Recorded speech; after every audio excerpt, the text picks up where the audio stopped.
Welcome to another video on my commentary channel. This is going to be the first official video for this new channel. All the other ones I've been uploading them, but I recorded them months, almost even a year ago, I think. But this one I'm recording for the first time after months of moving up and down.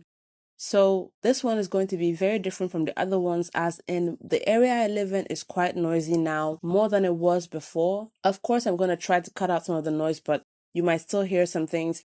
I'm just letting you know now before we go on. As the video title says, we are going to be discussing times where I believe telenovelas dropped the ball. Now, I should put it in there that it's times to me. A lot of these telenovelas are beloved and no one seems to have an issue with it, but there are little things they did here and there that did reduce my interest in the story. So that is what we are going to be discussing today.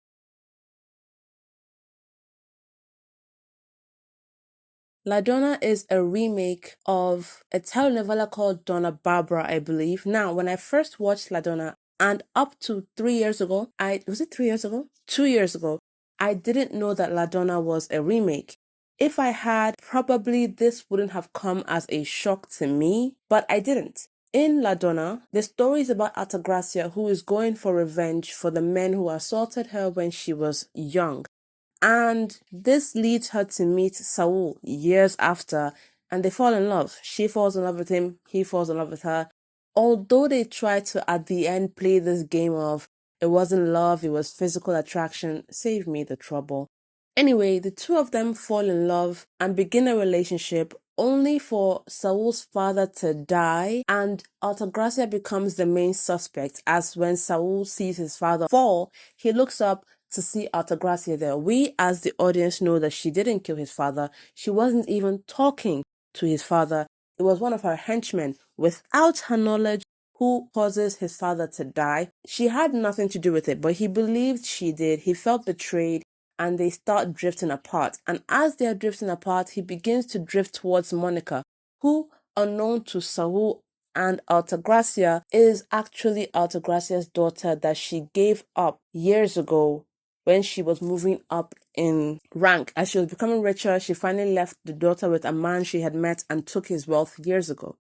Saul begins to fall for Monica, and at the end of the story, he does end up deciding that he is going to stay with Monica because he loves her like he didn't love Altagracia. And this is where the story begins to really disappoint me, because personally, this may not be the same for someone else that watched it. I didn't feel anything for Saul and Monica, and that is a dangerous thing in telenovelas when they build a relationship and then try to move someone else into the picture. One of two things happens with me. One, it doesn't work. I don't see the relationship there at all. I don't feel anything because the first couple literally was so good to me. Most times, I really like the first couple and I never have to think of them breaking up, because a lot of telenovelas that I've watched always start with who you see at the beginning is who they're going to be with at the end. It is very rare for me to watch a telenovela and they don't end up with a person. What usually happens is I don't like the relationship at first and I'm horrified that they stay together till the end. It's never been that they break up. So for me to actually like Altagracia and Saul together, the build up to their story, their enemies to lovers kind of trope, I think that's what they were going for, because they didn't like each other when they first met. I like their relationship. I like the actors together. I think they were making it that he was softening her up, and I like those storylines, only for him to blame her for something she didn't do, something I know she didn't do, and then he goes to the daughter, unknowing to him, yes. But I didn't like the second relationship. It did absolutely nothing for me. Then he finds out that Altagracia did not kill his dad, and they begin to rekindle something. Now they're going on the path of him being torn between mother and daughter, and me being the hopeless watcher that I am can only cross my fingers and pray that he doesn't go with the daughter, especially after, and this is where I should have mentioned at the beginning but I didn't, spoiler for every telenovela I mentioned, even the ones that are not part of what we're talking about today, is going to probably be spoiled. So if you don't want spoilers, I'm sorry. These are the list of the telenovelas I'm talking about today, even in passing, and I'm spoiling each and every one of them. So we're moving on. There is a point in the story where Altagracia gets kidnapped. Saul finds out, saves her, and he is torn because of how much he cares about what happens to her. And when she rejects him, he also feels affected by it because the love, and you cannot convince me, I don't care that it wasn't love, is still there. My hope gets even higher when he actually decides to go back to Altagracia. The sad thing is, I personally know that Altagracia being the villain, or sort of the villain of the story, because she's the one pulling most of the strings that are turning people's lives upside down. I know there's only two ways it can end up. Either she doesn't go through with her revenge and out of love stays with Saul, or she loses everything in going for her revenge, and it ends up being the last part. Like I said, Monica and Saul never really did it for me. And after they get back together, they start to now seep in, oh, Monica is his true love. Yes. With Altagracia, it was just physical, it was lust, and it was this and that. I was livid. It is the first time I've experienced someone being with someone different at the end. It was the first time watching a telenovela that happened. It had never happened to me before. In Eva La Trailera, she ended up with Pablo. Eva ended up with Pablo, obviously. In Soy Tu Dueña, Jose Miguel and Valentina ended up together. I didn't like that he ended up with Monica, and that's where I feel that the telenovela went downhill, because they all started this thing of him fighting for Monica, and I didn't feel it. I was like, I couldn't get into what he was fighting for, apart from the fact that Monica wasn't as bloodlust driven as Altagracia was. But what I thought was going to happen was what happened in La Malquerida between Memo and Pearl. In La Malquerida, Memo and Pearl fall in love, but Memo has committed a lot of crimes which see him go to jail. Pearl was pardoned because she kind of worked with the police, and in the end, while Memo is in jail, they are still together, which is what I actually would have wanted to happen in La Dona. She has committed crimes. Yes, it was for revenge, but crimes nonetheless. So she goes to prison, but Saul still loves her and he's waiting for her to get out. I don't know why they couldn't use that. The going back to Monica was a big disappointment. It's the only reason I never watch La Donna till the end. When it gets to their last breakup, the breakup where he decides he's in love with Monica, that is where I always end La Donna. I never get to the ending because I don't care to see it. It sucks. Next one. This one is a very interesting one. And before I go on, I want to say that when I watch TV shows, when I watch anything that is it non-fiction? Yes, I expect it to excite and entertain me. So I lean more towards wanting drama, especially when it comes to my soap operas. So that happens with telenovelas, Turkish Disease, K-drama, C-drama. I watch those a little less, but whatever I'm watching that is meant for drama, I expect drama. That said, I was very young when I watched the first of this telenovela, but I realized years ago that Land of Kings is kind of a remake of this story. I don't know how much of it is the same, but I know that it's three brothers wanting revenge, trying to seduce three sisters and end up falling in love with them. Patricia, the character in Land of Kings, is played by Rosario in this one. And when I saw that there was a season 2 coming up, I didn't refresh my mind on the story by going to look for the old one to watch. I watch Land of Kings a lot, so I just kept that in my head as what to use as a baseboard going into season 2. So don't come for my neck if I mention something that didn't happen in the first season and actually happened in Land of Kings. I'm confessing now that I have not watched season 1. I haven't gone back. It's been hard to find. Maybe I haven't looked well enough, but I'm using Land of Kings to explain my thoughts on the season 2 of this show. Now, saying that, if you've watched Land of Kings and you know the relationship between Samuel, Andrea, and Patricia, imagine Patricia coming back. Let's say there's a Land of Kings season 2 and Patricia comes back and she sees a guy. Let's say that they keep his name as Juan David, and he ends up being the son of Arturo and Sofia. That guy and Patricia have a relationship. Can you imagine the drama? One, the family is not going to accept that. Yes, they were on good terms at the end of Land of Kings, but more of a we are all suffering, so let's all forget the things we have done kind of good terms. 2, it's just going to be so much fun.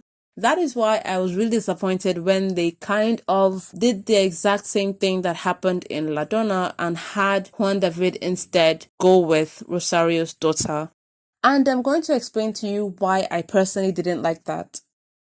I've said this before in several videos and I will have to say it again just in case you haven't watched that. When it comes to chemistry between actors, sometimes I see it and then I find out later on that other people don't believe that it's there. So when it comes to these two, I don't know if I'm the only one, I kind of preferred Rosario and Juan David to Juan David and her daughter. I didn't see or feel anything for the daughter as I felt when I saw the first scene of them seeing each other. I was like, these two work really well together and I would like to see them pursue whatever this is so that I could see where it would lead and have fun with the story.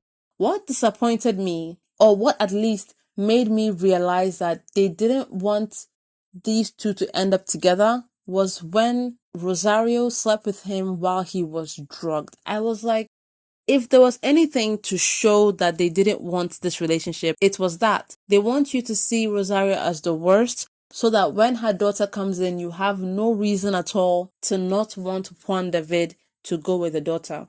That's how it looked like to me. Because if they had made it that they got together without any influence on her part, then those of us like me, yes, shamelessly, who wanted that relationship would have nothing to say as our reason apart from him being younger than her as to why that relationship should not happen. So they made Rosario the bad guy and in comes the perfect daughter who hasn't taken advantage of him, who they kind of are the same age and cute, and it was weak. It was absolutely weak. It was a weak choice, especially because, and this is personally, this season two had nothing. Maybe I was the only one that saw that.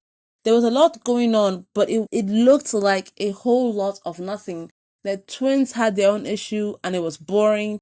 The parents had their own issue and it was boring. Andrea's counterpart, I think she's Andrea's counterpart, her husband wasn't around and I think they said he left. The story was complicated, but it was also ultimately nothing. And like I said, this may just be me. But the only interesting thing in that entire season 2, from the beginning, was a possible relationship between Juan David and Rosario, especially because for the first time, whenever I watch a lot of age gap related TV shows or movies, the older person is always the one that is reserved and the younger person is always the one that is interested. But this one, he was interested but also reserved. He admitted that he wasn't sure how it would work out. And I like that. I like the difference.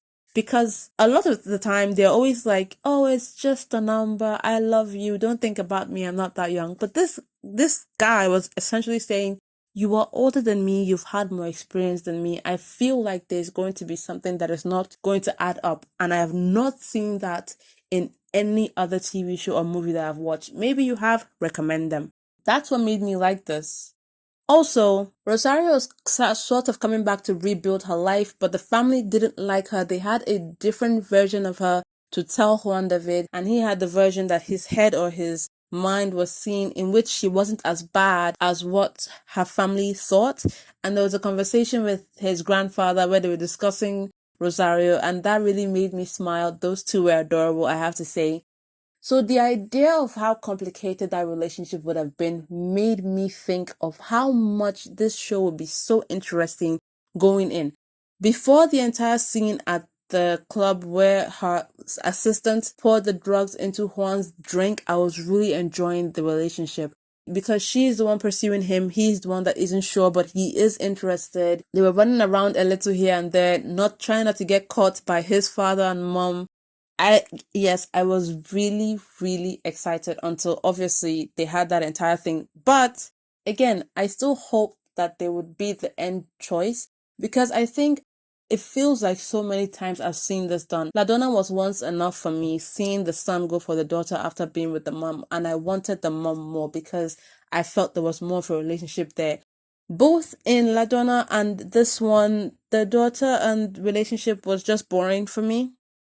At least with La Dona, it didn't make the story less interesting. With season 2 of this show, there was nothing to keep me. So basically, to avoid repeating myself on and on, I don't want to keep saying the same thing over and over again. I really had high hopes for this show. going in and watching episode 1 just to see Juan David and Rosario lock eyes and make that contact, only to be disappointed by, I think, episode 10. Then the daughter came and I was more disappointed, and they continued. By the end of the series, I'd already given up. I did watch it to the end, but I was super bored. Nothing was interesting. Nothing at all. Then we have Passion and Power. Passion and Power is a story about multiple people. So to give a summary before I get into what I didn't like about the telenovela, it's going to be very strange. So let's just say it's about a love triangle between parents that leads to a love triangle between said parents' children and the disaster that brings to the story. Now, where I think this telenovela failed is when they made David go back to Regina. Personally, I know a lot of people are not on David's side. He's hot-headed, he reacts explosively to situations before he understands the full context. He is a little like Eladio, except for the fact that he is not physically abusive or as harsh as his father is. I can list David's problems. He went back to Regina's sister of all people, knowing fully well how sensitive Regina was about that. Yes. There's all that, but there's also Regina. Regina is the sole reason why I did not want David to end up with her. I've made a video about this, so you can go check it out. But for the sake of this video, I'm just going to go straight to the point. Regina put herself up as the martyr for her family. When she finally found out that, not finally, when she saw her dad and Julia, who is David's mom, kissing, she jumped to the conclusion that, oh, my mother was right, you were having an affair. Fair. There was no way for her to know that her father had forced that kiss on Julia. You believe your boyfriend's mom is the reason that your family is falling apart. So you go, you tell your mom, you tell your brother, you cry about it, then you come back to your boyfriend's house and decide that you're going to break up. Not because you feel he has any guilt, but because it's your way of showing loyalty to your mom. And this was the final breakup. But before this, there was, I think, 2 more times. Each time, she was insecure about his relationship with Daniela. She wasn't sure she wanted to hold on to that. When it comes to her insecurities, I can understand. But her leaving David again, for no other reason but something as ridiculous as, I want to be loyal to my mom.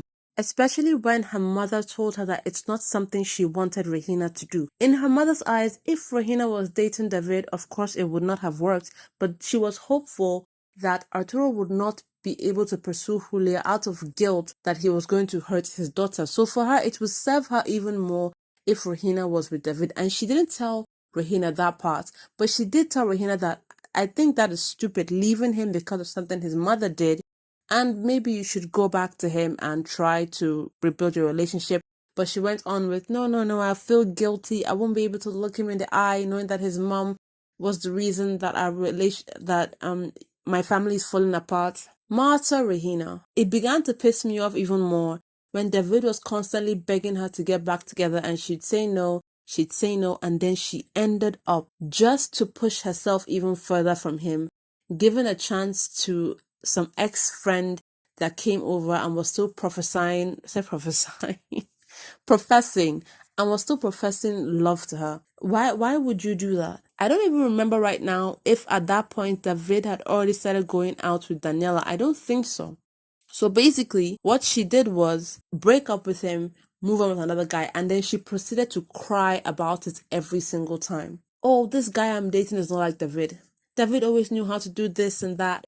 He's this and that. With him, it was spontaneous. It wasn't something thought out. But then her sister-in-law would say, break up with him and go back to David. No. It would feel like betraying my mom. It would feel like hurting Daniela. Every time she opened her mouth about her relationship, it was always to cry about how much she missed David and how perfect David was as a boyfriend. But when they say go back to him, she can't. I can't even begin to list, but I just want to mention this example because it's the example I always use. No one forces Regina to do the things that she does, but she does them. And we watch her regret it, and then we watch her cry about it. She offers to sleep with this new boyfriend of hers, even though she knows she's not ready. He, as blind as a bat, jumps at the idea. They do. And during the entire act, she looks like she was getting assaulted. That is a terrible word to use, but honestly, it is the only thing I can think to associate with the faces she was making. It made me feel uncomfortable. When she was done, what did she do? She went to cry about it to her sister-in-law. Her sister-in-law again said, "You are trying to force something you can't force. Go back to David." No. But what was Daniela doing? Daniela wasn't perfect. I know that. She wasn't a fan favorite or whatever.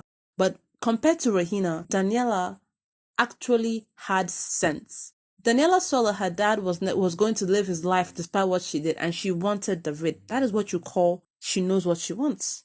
She wasn't going to push aside for her, waiting for her dad to recognize that. No, no, no, no, no. When he recognizes it, he can come and apologize. But she wasn't going to sacrifice what she wanted for waiting for her dad to realize that he was ruining her life. She was still very jealous of Regina, always trying to shoot shots at Regina. And I really feel bad for her at that, because I just knew in my heart that the telenovela was going to end one way or the other with Regina getting back with David. And the more I watched Daniela with David, I didn't want that to happen. I just kind of wish that instead of going back to Regina, they wrote that he finally fell in love with Daniela because she changed. She was sure of what she wanted, and they worked through her entire drug issue together, and Regina would just be alone, crying in the end, unable to marry. His name is Jorge. I remember it now. Unable to marry Jorge and miserable for the choices that she made, because no one, absolutely no one, forced her to make those choices. Everyone told her it was wrong. Everyone told her that she probably shouldn't do it. She made the choice only to in the end end up with David. And I didn't really feel anything for that story. It kind of puts the telenovela down for me, because the more I started liking Daniela and David, the more I started getting angry, understanding that she was going to go back and be with David in the end. That's basically where Passion and Power dropped the ball for me. It wasn't bad, it's probably just a really personal thing, but I do wonder if someone else really wanted Daniela and David to be together, and it's not just me. What life took from me is a miserable telenovela that is just filled with loss and the villains taking the protagonist for a ride. That is the summary I'm going to give. I don't even want to go in or try to summarize the story, because there are so many characters, it will be tedious. Everybody in this telenovela suffers one way or the other. Everybody at some point felt like main characters, so I'm not even going to get into that. If you haven't watched it and you want a dramatic telenovela, go for it. It's very interesting. It's very nice. I love it. The reason I feel they dropped the ball on this telenovela with Jose Luis is that they made Jose Luis everything he accused Alejandro of being. Now, don't get me wrong, he was this way even when he went to the hacienda to try and get Montserrat back. He would be grabbing her, telling her they have to go, forcing her to try and leave with him. But then they made him relatively worse the second time around. And I really wish they didn't do that. Yes, I don't mind that he married Montserrat again. They could have made it that he was lonely. He lost the woman he actually fell in love with, which is Angelica, and he went to jail. So I would have liked if, he came out of jail and maybe didn't want to be alone anymore. He had lost a lot. He once loved Montserrat, so why wouldn't he think he could re-love her again and get a family? He could raise the boy as his own son. Alejandro was dead. They were both miserable. Maybe they could rebuild each other. I didn't mind that part of the story. I hated when he thought that there was a possibility that Alejandro could be alive. He told the boy to not tell his mom. Okay, so let's say he wanted to save her the pain of watching Alejandro die. Okay, fine. When Alejandro was proven to be alive, I wish they had Jose Luis sit her down and say, Alejandro's alive. If you want to go to him, go to him. The reason I say this is because Jose Luis, unlike other people, I'm saying other people because when I watched What Life Took From Me, I was in boarding school. And a lot of people kind of felt like Jose Luis never loved Angelica. They didn't feel like me. I felt like he fell in love with her sincerely, as in even completely forgetting Montserrat. But the only reason he kept holding on to Montserrat was because he knew that Angelica was going to die. And fully giving your love, or his love, before I get philosophical on this video, fully giving his love to Angelica, or accepting how deeply in love he was with her, would be accepting that at some point when she died, the woman he loved would die. So he holds on to this image of love with Montserrat so that when Angelica died, he still believed that his true love was alive. I know it's crazy, but that's how I felt. I felt like he fell in love with Angelica and just was trying to push this entire Montserrat thing so as not to accept or be fully destroyed when Angelica ended up dying. But she did die. He did become sad. He ended up alone, came back, tried to revive things with Montserrat, and I wished they had just left it at that. That when Alejandro came back, he raised his hand and said, you know what? Your husband is back. We're getting a divorce. They didn't have to make him an enemy. They didn't have to make him abusive and loud and vengeful, trying to frustrate Montserrat's life just so they could make the series longer. They could have actually had him let her go and be in misery again for another while. They could have actually had him accept just how much he loved and misses Angelica. I wish they had done that instead of making him an enemy, because imagine they put all that effort in. The time he finally sees Angelica again, it will be like suffering, but a beautiful kind of suffering. Yeah, I really did love you and I wish I had told you that. Or I wish I hadn't spent entire episodes holding on to this fake or false love with Montserrat when I could have spent it all showering on you.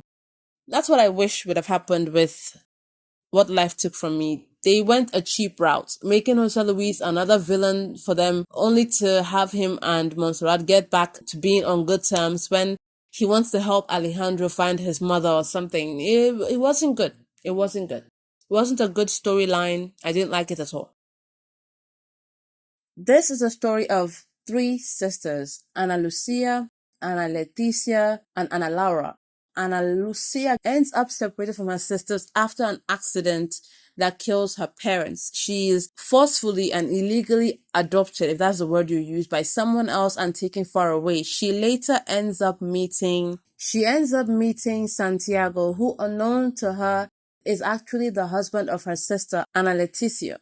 The reason she doesn't know this is because Santiago himself doesn't know this. He sees her face, which is why he thinks she's the one he's in love with, not knowing that his name is actually Marcelo and he has lost his memory and she is the sister of his wife. That's why she has her face. Marcelo later comes out of Santiago and begins to try and piece together what happens to him, kind of get revenge on Ana Leticia because he believes she is the reason he had the accident in the first place. Towards the end, Ana Lucia begins to fall for Marcelo and Marcelo begins to also feel something for Ana Lucia, but I dislike the way they made it happen. Their first official "I am interested in you" kiss happens in the hospital after his godmother is shot because of him, and he kisses Ana Lucia. The build up to that kiss was not there, because up to that moment he has been cold, he has been calculating, full of revenge. There was never really a show that he was actually getting interested in Ana Lucia. I would have liked if they actually tried to put a little here and there before that kiss happened, because it just felt like he kissed her out of the blue. Like, I don't really believe it was Santiago's feelings shining through. I wish they had done more. Maybe before that moment, in all the moments where he was threatening Ana Lucia, anytime he left, I wish they had shown him be a little guilty about the way he treats her, because he treated her really harshly. Yes, he was trying to get her to know the truth, but in the end, he was going to start falling in love with her. So I wish they had done something. I wish they had done anything to build into that moment, that first kiss. Maybe, like I said, show some guilt and some flashbacks. Telenovelas love their flashbacks. I wish there were more scenes of him remembering the moments that she kissed him. She kissed him once, thinking she could awaken Santiago from within him. I believe that's what happened. I wish they showed him at some point, maybe in solitude, thinking back to that moment and trying to fight whatever feeling it might have awoken within him, because he was goal-driven for revenge. Yes, he was wishy-washy because he still somehow loved Ana Leticia, but I wish that they showed him also slowly falling in love with Ana Lucia, So that by the time his godmother gets shot and they share that kiss, I understand that yes, he was already ending up in this path. When he just grabbed her and started talking about how he shares Santiago's feelings and what he feels, he also feels, and the kiss that she gives, I was just like, I like where this is going, I do, but I don't like how you approach that at all. Up until that point, she was still sort of scared of Marcelo. I think it was afterwards that they started showing her really like get interested in him, being shy and whatnot. I wish they had done better. This is not going to even be long.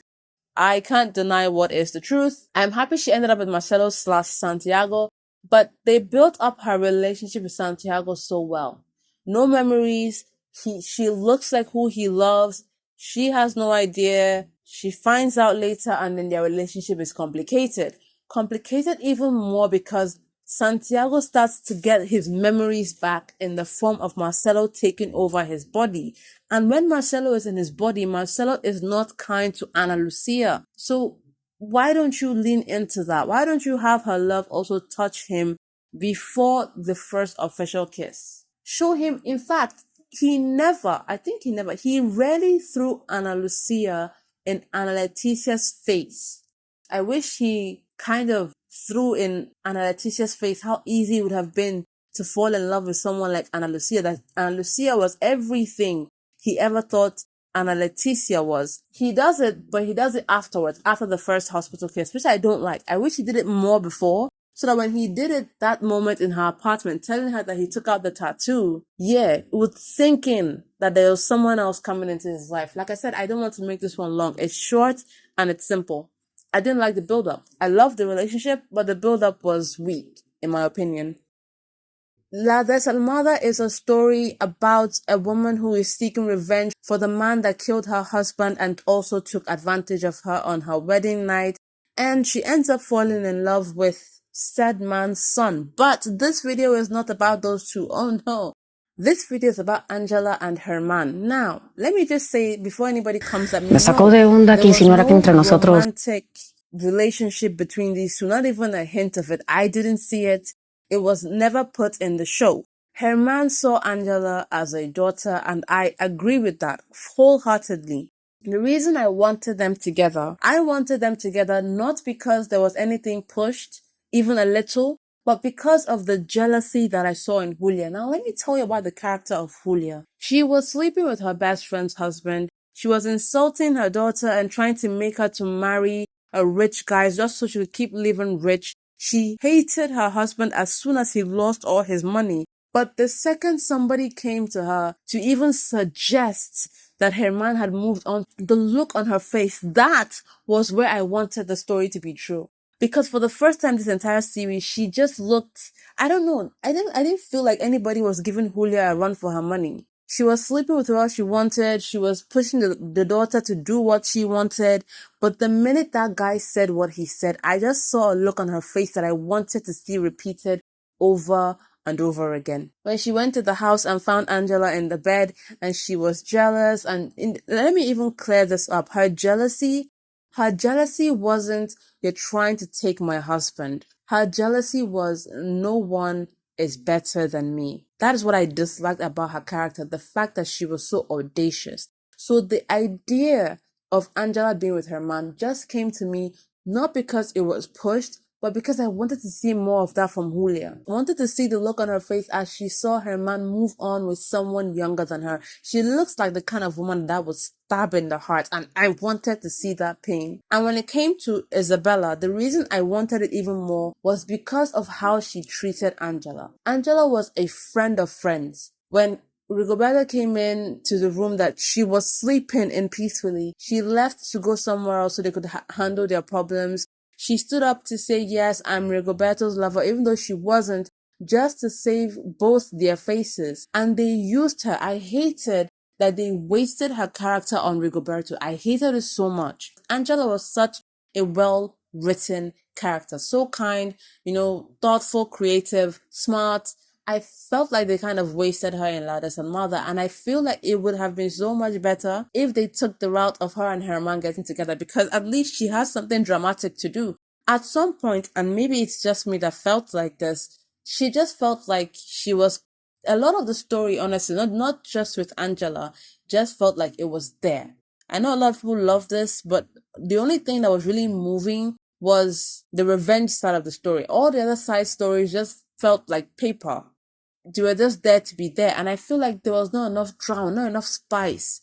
Imagine how she would have been, Isabella I'm talking about, when she finally actually, you know how many times she threw in Angela's face that she was possibly sleeping with her dad? Are you really my dad's lover? She got slapped for that, I think once, maybe twice, I can't remember.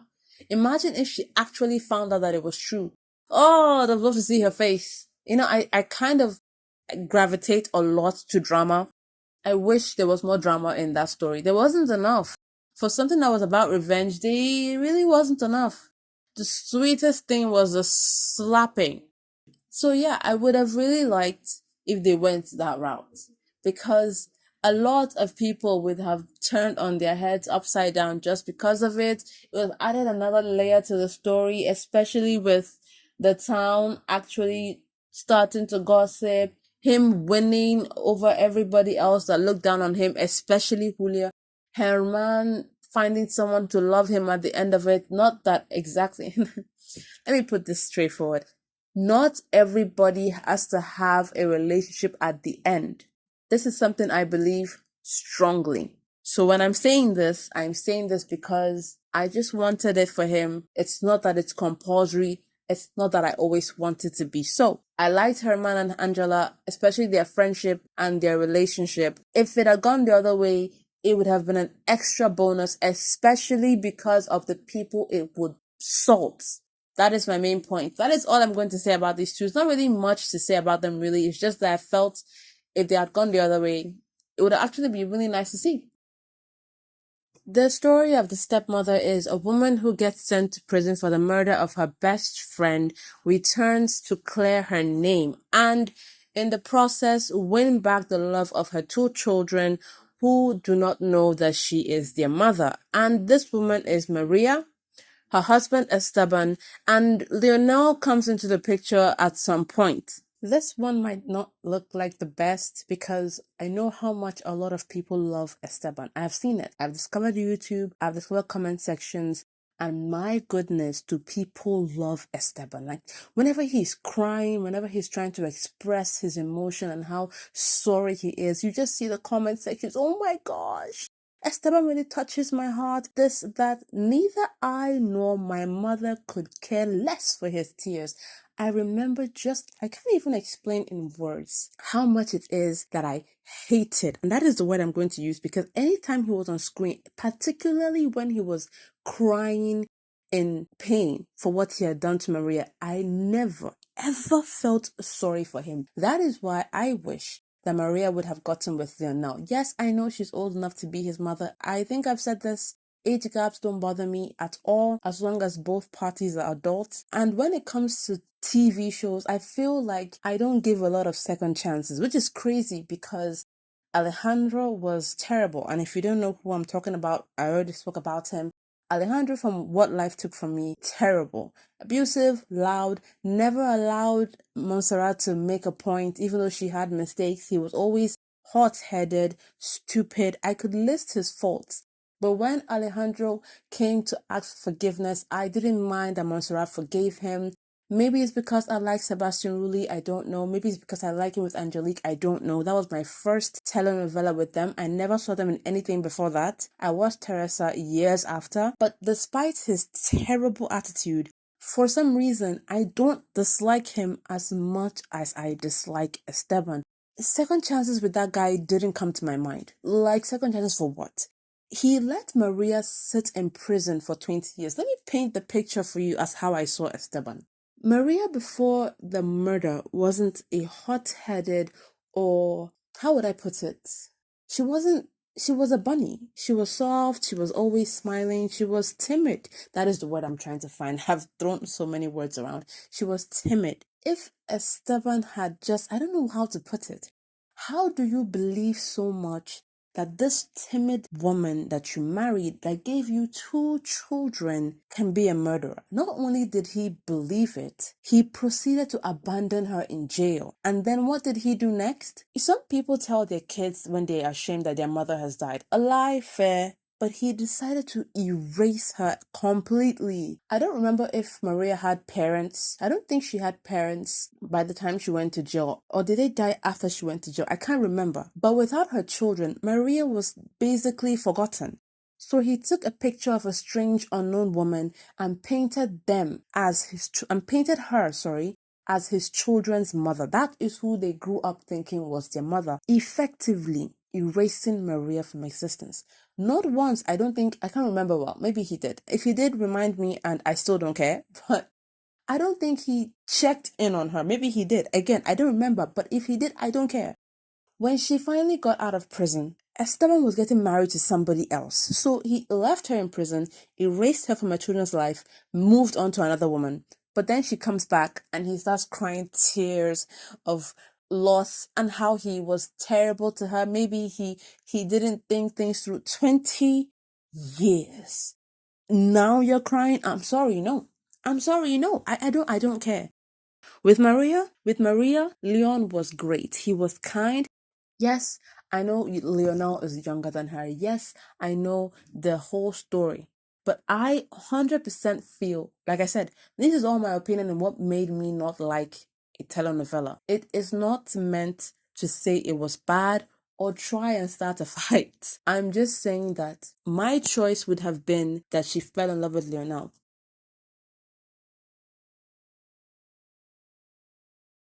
Would it have been more dramatic? Yes. And the biggest plus of all is that I would have gotten to see Esteban sweat. Oh, I would have loved it. I would have loved to see a scene where he demands that she respects herself and she throws in his face that 20 years he left her in prison. She throws in his face again that he removed her face from her children's life and gave them this painting to idealize, while they think her now a murderer and a worthless woman.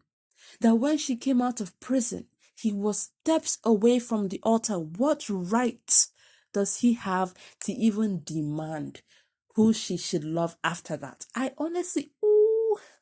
just wish they had given it a chance, even if they didn't end up together, just to make Esteban sweat. Esteban should not have gotten her back. I'm sorry. It's a TV show, second chances. I decide who I give them to, and I don't give one to Esteban. Not at all. Not at all. Because even when she came out, he was still thinking of Maria as a murderer. So 20 years didn't change his mind. It's afterwards when she started finding some evidence, he started thinking, maybe I went through this all wrong. And the scene where he was crying, looking at the paintings, I know it wasn't his idea. Before you remind me, yes, I know it wasn't his idea, but he did it all the same. And he carried that lie for 20 years, so I can't care less. When he was he did burn it. When he was burning the painting, I was like, and like I said, this is my final for this video. And these are the 8 reasons I believe some telenovelas drop the ball. It's only for me. I know not a lot of people agree with the last one, especially because, how much a lot of people love Esteban. I have not seen, and I'm not joking, I have not seen one hateful comment about Esteban before. I've tried. If you think I'm joking, I've tried to find, I scrolled through all his crying scenes and fighting with Maria, and it's just people, if he's with Maria in the scene, people will say how much they feel her pain, but then when it comes to Esteban, they don't really say much about it. If he's alone, how much the actor touches their heart with his actions and his words. They don't really say what they feel about Esteban feeling sorry 20 years after. No, nothing. So yeah, this last one is probably going to be the one that a lot of people don't agree with.